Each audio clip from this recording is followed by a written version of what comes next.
Bem, estamos juntos novamente, buscando o aprendizado da doutrina, buscando fazer com que a doutrina nos dê informações para que nós entendamos as coisas que nós precisamos sobre mediunidade, sobre espiritualidade, sobre o porquê da reencarnação, sobre vários temas que nós precisamos como espíritos conhecer.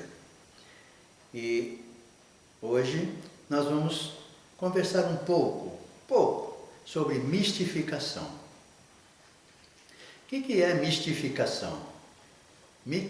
Mistificação significa enganar, trapacear, iludir e abusar da boa fé. Então, tudo aquilo que é mistificação é feito de forma para nos enganar, para que nós acreditemos em coisas que não sejam verdades. E tem dois tipos, né? Tem a mistificação do médium encarnado e tem a mistificação do espírito que se apresenta. São duas coisas diferentes. Ah, mas o médium é o mesmo, sim. Mas aí um médium que não tem uma boa educação mediúnica, experiência, maturidade, pode ser envolvido sim por espíritos mistificadores. E no pessoal, depois nós vamos falar um pouquinho mais, no pessoal o médium simplesmente ele mistifica, ele se prepara para fazer uma manifestação. Bem montada às vezes, muito boa sim, mas é mistificação. Então, em todos os casos, nós precisamos estar atento ao que está ocorrendo, não com medo de ser enganado, porque nós vamos ser, sim. Tem hora que nós vamos acreditar, por mais experiência que nós estejamos. Porque são coisas muito sutis, às vezes rápidas, que não dá para falar assim, nossa, isso daqui é mistificação, isso daqui não é. Não é uma coisa que funciona assim, rapidamente, dizer, isso daqui está pronto, matei a jogada. Não, não é assim não, vamos com calma. Então, o médium começou a falar, isso daqui é mistificação. Não, não tem nada a ver. Deixa acontecer, vai deixando a coisa seguir para ver exatamente se é. Se for, corte, tranquilamente corte, e dá um tempinho, existe um tempinho, não é tempo de minutos, existe um tempinho que normalmente na mistificação as pessoas se alongam um pouco, seja encarnada ou seja desencarnada. Nesse período aí, existe uma brecha que dá para nós cortarmos essa manifestação, ok? Com muita calma, com muita serenidade, com muito carinho, com muito respeito. Respeito ao médium que está ali. Mentindo, tentando enganar, ou foi enganado e está nos enganando. Não importa. Tem que corrigir em qualquer situação e evitar que nós soframos mistificação várias vezes. De vez em quando vai acontecer, infelizmente, porque nós não vamos perceber e ela ocorrerá sim. Não se prejudique, não se altere com isso depois, puxa, falhei, etc. Não tem nada disso.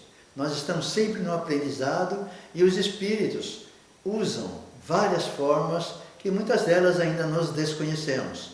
Nós conhecemos base, médium, mas não a totalidade do potencial que esses espíritos podem utilizar dentro da nossa imperfeição, das nossas brechas que abrimos.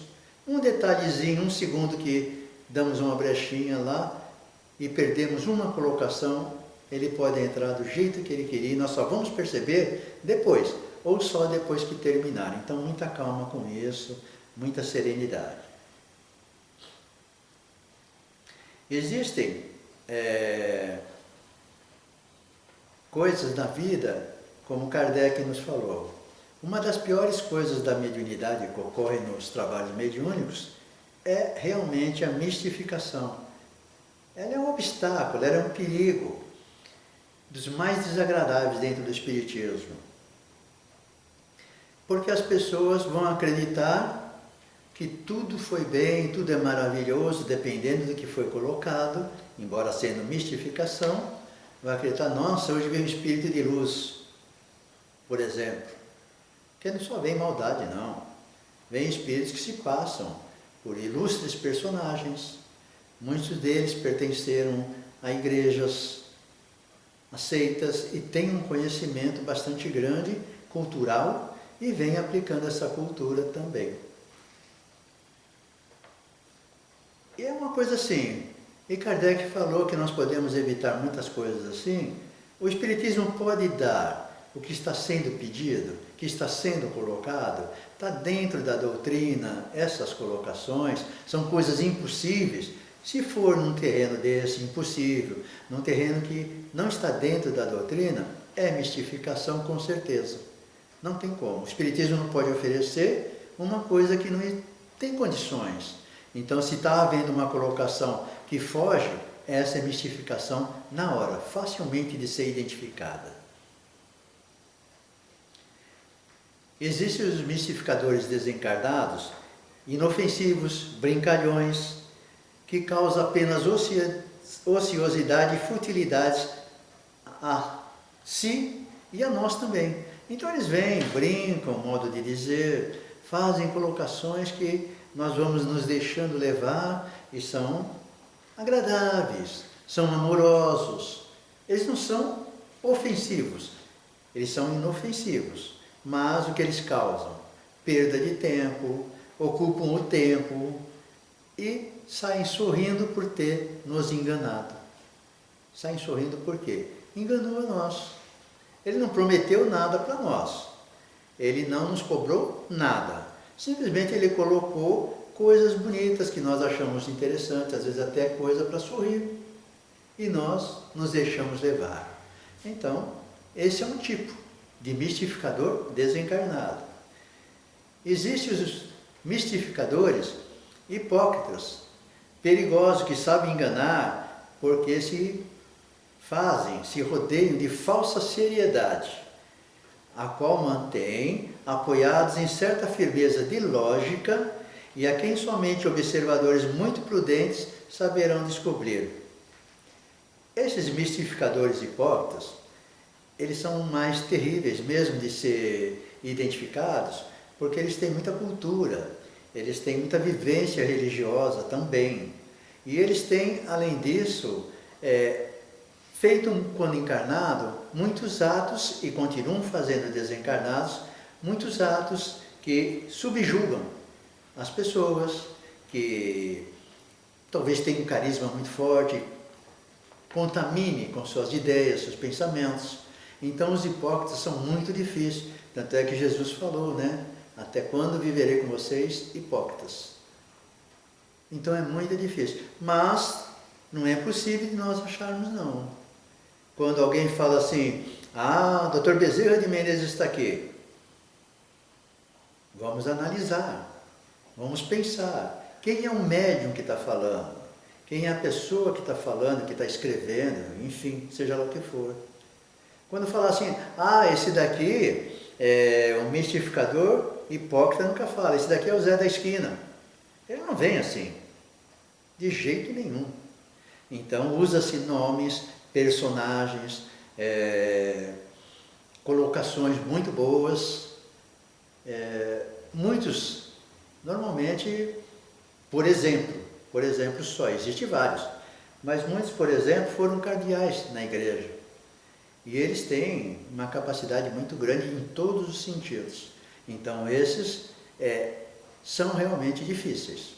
Mas em qualquer situação dessas e de outras que poderemos apresentar, ou que não apresentarei, mas existam, sempre manter a calma, não discutir conhecimentos, não discutir nada. Pergunto para você, você sabe disso? Você conhece disso? Ele falando.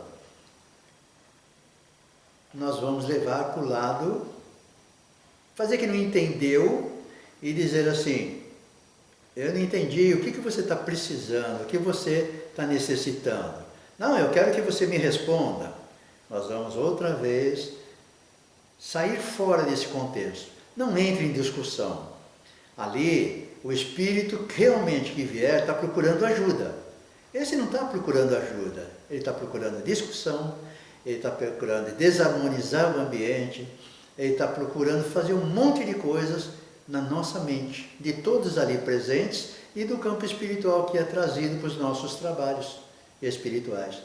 Então, dirigente, doutrinador, frequentadores do grupo, médiuns, sustentação, que é muito excelente, tem que dar essa harmonização para que nós não soframos derrotas com eles, desarmonizando o nosso ambiente, que tanto trabalho tivemos, nos preparando para estar ali. Há espíritos que se manifestam como sofredores, um necessitado com a finalidade de desviar o ritmo do culto e ocupar o tempo disponível. Então ele se apresenta como sofredor, e todo mundo tem dó, né? Dó não é virtude não, gente, dó é defeito, hein? Tem que tirar o dó. Então temos que recebê-lo, ele vai aparecer como sofredor. Então nós vamos ver qual a necessidade que ele tem, e ele vai tentar ganhar tempo, espaço da reunião, do culto. Ele veio para isso. Então todos os mistificadores vêm para desarmonização, ok? Da forma que eles vierem. E esse sofredor, mistificador, ele vem para isso. Simplesmente fazer com que o nosso coração amoleça, que nós vamos entrando no caminho que ele está conduzindo, quando na verdade quem tem que conduzir é o doutrinador, o dirigente. Ele vai encaminhar o quê? Um sofredor precisa de carinho, precisa desabafar, precisa chorar, precisa fazer o que ele necessitar para aliviar o seu coração, que está arrependido de alguma coisa e precisa de ajuda para ser tratado no mundo espiritual. E o mundo espiritual, por ele precisar do choque da carne, ele vem assim. Esses sofredores não. Eles vêm simplesmente para perturbar.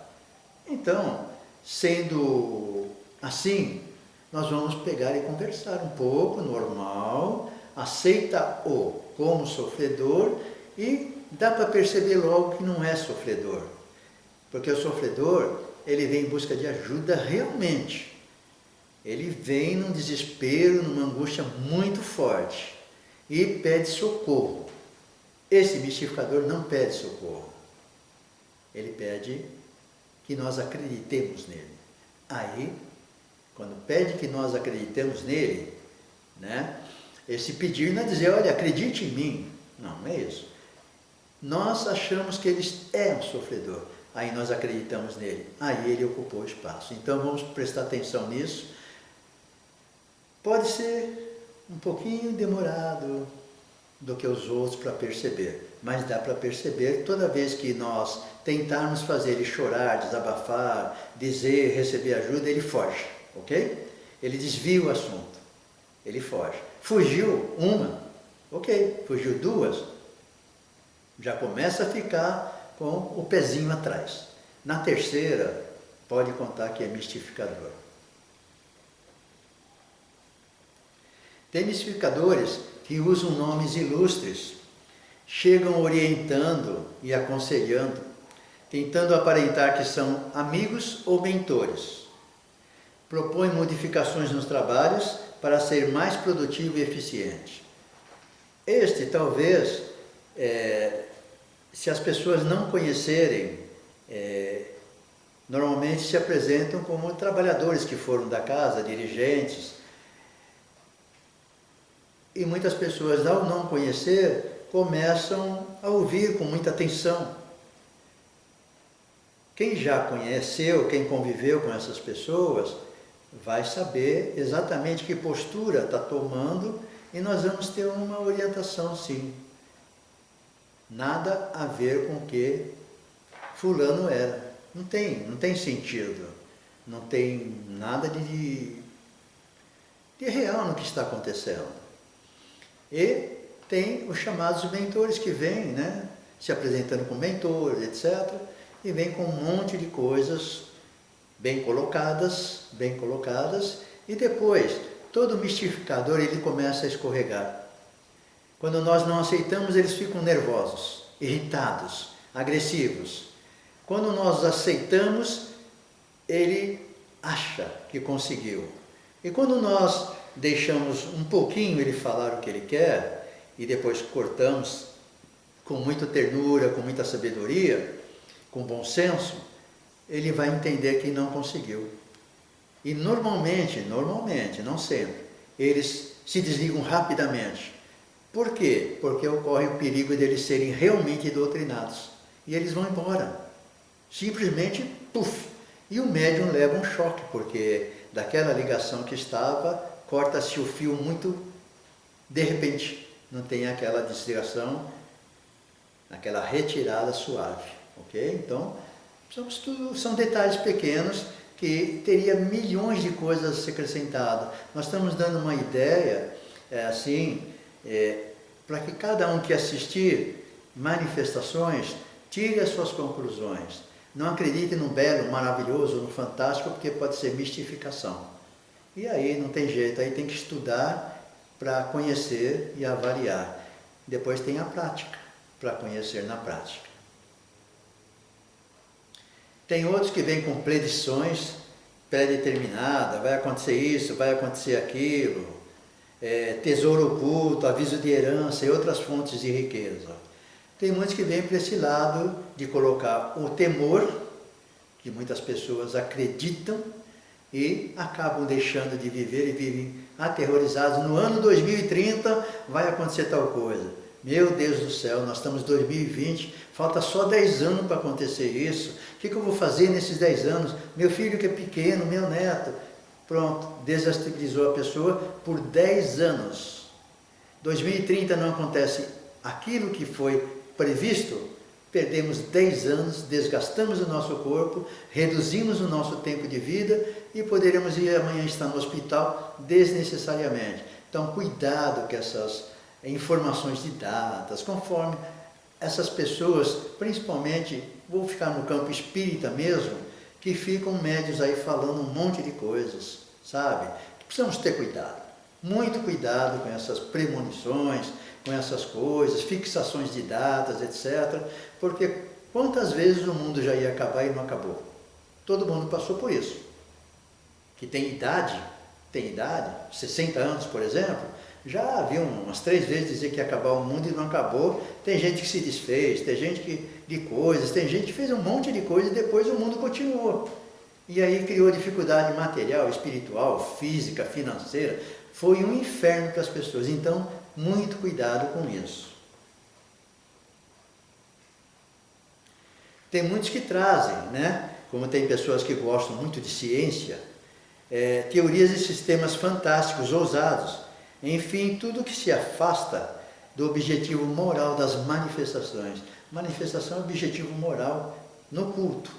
Agora, quando for especializado para fazer não manifestação de doutrinação, mas de recebimento de mentores científicos, filosóficos, espirituais, religiosos, então esse mentor específico da área da saúde, disso, daquilo, ele vem para fazer que nem fosse um seminário.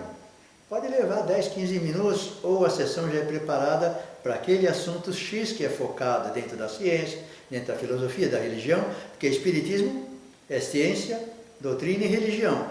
Falar que Espiritismo é ciência está errado, que a doutrina está errada, que a religião está errada. Falar que é os 3 está certo. Então, quando alguém disser Espiritismo é ciência, só está errado. Ou religião, ou só filosofia está errado.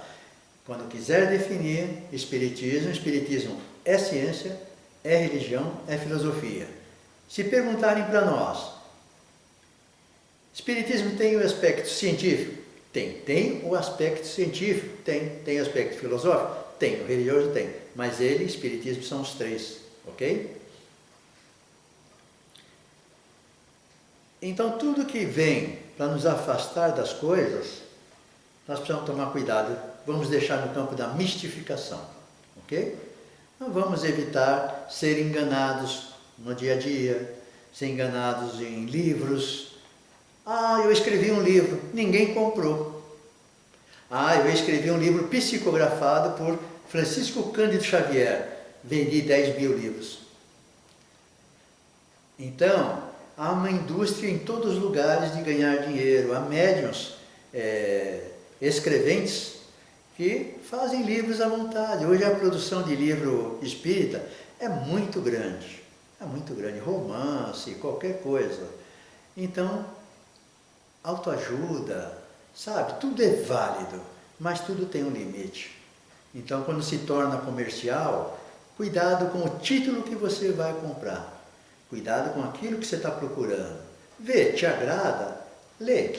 Se não te agradar, não te ajudou, não empresta, não indique e não fale nada para ninguém. Se te ajudou, ótimo, olha, esse romance me ajudou, esse livro de autoajuda me ajudou, entendeu? Mas isso não quer dizer que vai ajudar e orientar e servir para outra pessoa. Então fica aqui a parte da mistificação de espíritos desencarnados.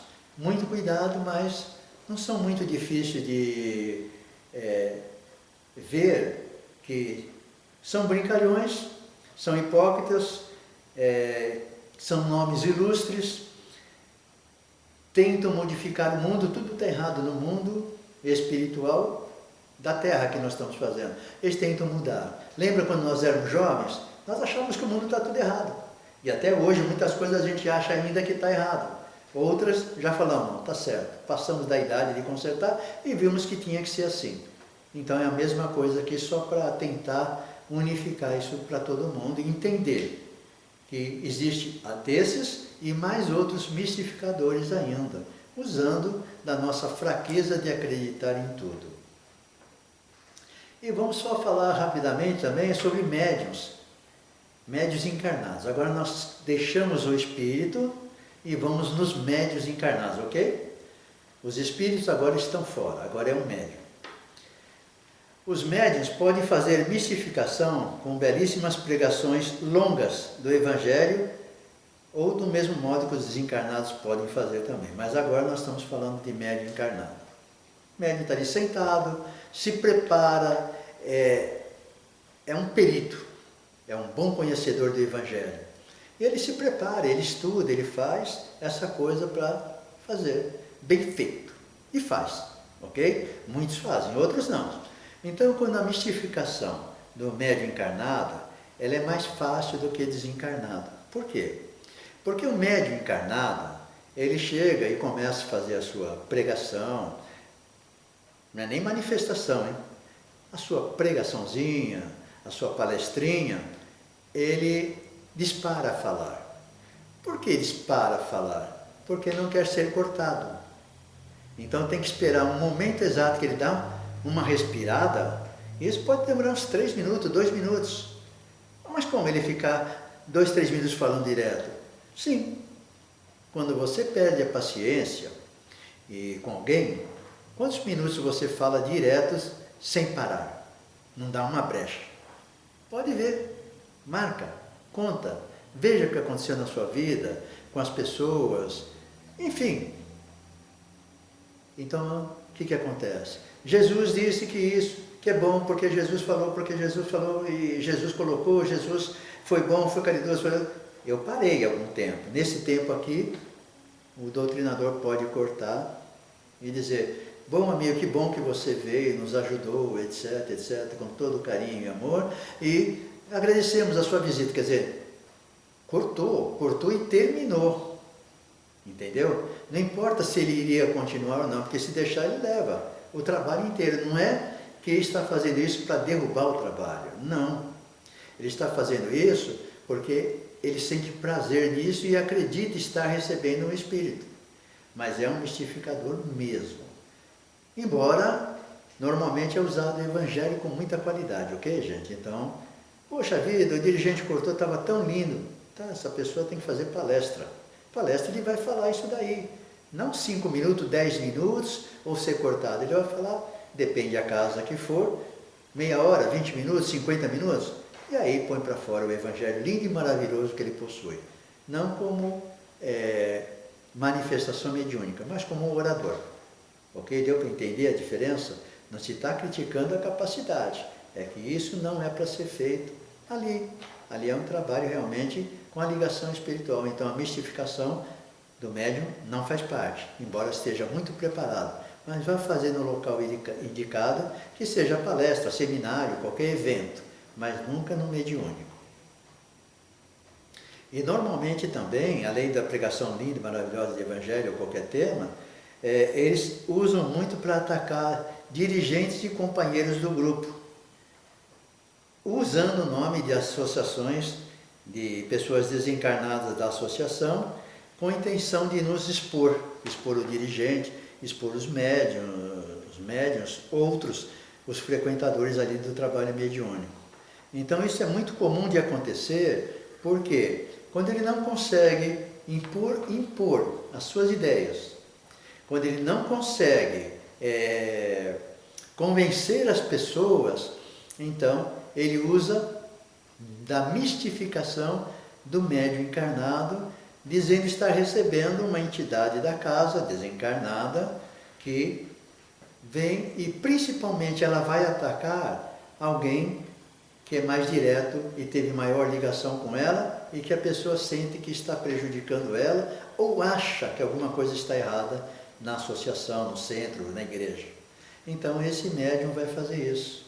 Ele vai atacar o grupo, atacar individualmente e vai dizer que, por exemplo, você não está agindo corretamente, você precisa estudar mais, você precisa parar de não deixar o mundo evoluir, você parou no tempo. E essas colocações assim que tentam mostrar ao grupo que você ou o grupo está perdido, atrasado, parou no espaço, no tempo. Mas o grupo está parado? Cabe ao grupo depois analisar. Alguém está parado, alguém está atrapalhando, por isso foi feito, entre aspas, através do mentor da casa, essa orientação. Então a mistificação, como eu disse, é mais fácil de identificar do médium do que do desencarnado, ok? Os métodos não são diferentes de usar as palavras, as colocações, mas existe a diferença que um médium é mais direto. Ele vai visar numa colocação, tem 5 pessoas, 8 pessoas, a determinada pessoa que ele gosta menos, ou que acha que está prejudicando a ele, ou ele acha que a pessoa não deixa ir para frente alguma coisa, é essa pessoa que vai ser mais atacada. Ou o grupo todo. Se o grupo todo tiver uniforme, harmonioso entre si, concordando em fazer as mesmas coisas, aí ataca o grupo inteiro. Mas nunca deixa de pegar a liderança também. Então, a mistificação, ela engloba encarnados e desencarnados, ok? Médiuns encarnados e espíritos desencarnados. A finalidade da mistificação é sempre desarmonizar o ambiente, desqualificar pessoas, querer trazer coisas novas, querer provar conhecimento de dirigentes, de frequentadores da reunião, que é privativa, não é pública e não deve ser pública por causa de tudo isso daí que acontece. E, passado isso daí, cabe reunir-se com um médium, no caso, encarnado, conversar com ele se for oportuno, se ele deixar, se ele quiser, etc. Em relação ao desencarnado, dar aula, montar uma aula e mostrar quanto nós podemos ser enganados, mistificados por espíritos desencarnados e dar todas as qualificações e possibilidades que possa aparecer. E outra coisa, há muito tempo atrás,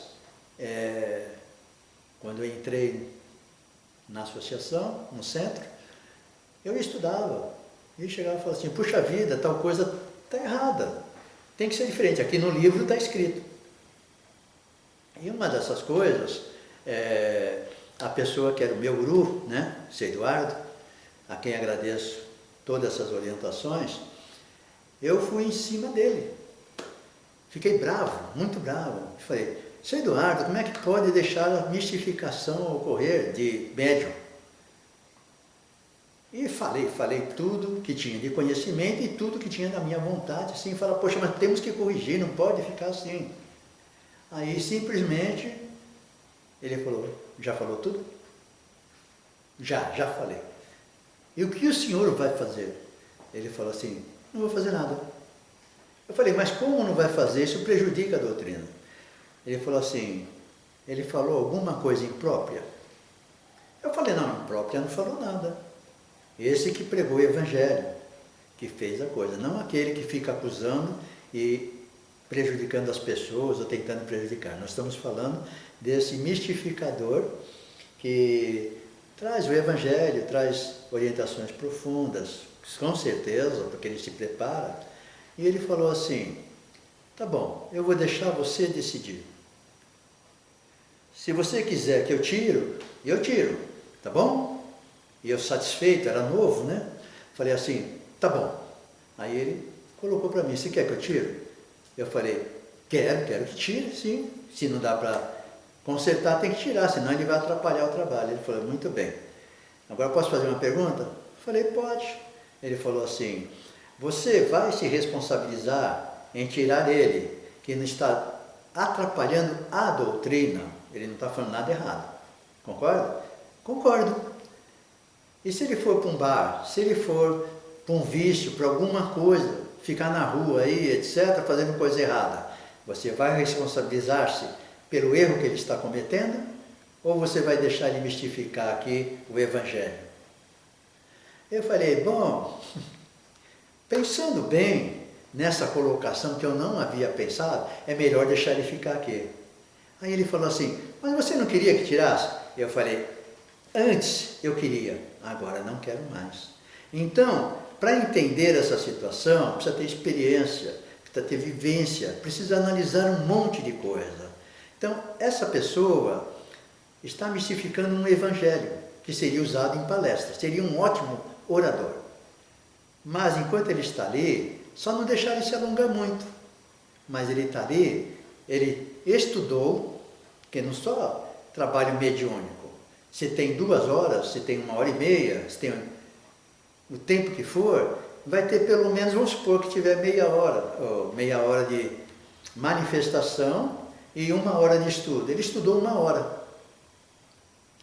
Aí eu fui começar a entender o que ele queria dizer. Ele estudou 1 hora. E dentro dessas colocações do estudo, de 1 a 1h30, pode-se fazer o quê? Dar uma aula sobre isso. Ele vai mudar, não vai mudar, não importa. Mas o espírito dele está aprendendo muita coisa. E isso vai ajudá-lo. É melhor deixar ele aqui, até ele vir e ir embora para cada umas 4 horas. 4 horas pensando no bem. Essas 4 horas na rua, o que ele estaria fazendo? Eu falei, não quero saber, e é melhor deixar ele vir aqui e ficar 4 horas com a gente, o tempo de ir, de vir e de estar presente. Então essas coisas é que eu quero passar para vocês. Os meus erros, os meus acertos, as orientações que tive, estou passando para vocês, e gostaria sim da opinião de vocês, que vocês comentassem, que vocês me ajudassem nessa parte que já faz parte de estudo, não é de mensagem, para saber se realmente está atingindo o que vocês precisam, porque algumas são feitas mais didáticas, mas essa não, essa como outros assuntos, vamos trazer um pouquinho. Se precisar ser mais profundo, aí nós vamos montar alguma coisa mais profunda de acordo com a necessidade de vocês. Gente, obrigado. Walter agradece, se inscrevam, compartilhem, façam tudo o que for para que o Espiritismo, essa doutrina maravilhosa, progrida e leve muitos espíritos ao desencarnar em melhor estado de sobrevivência. Obrigado.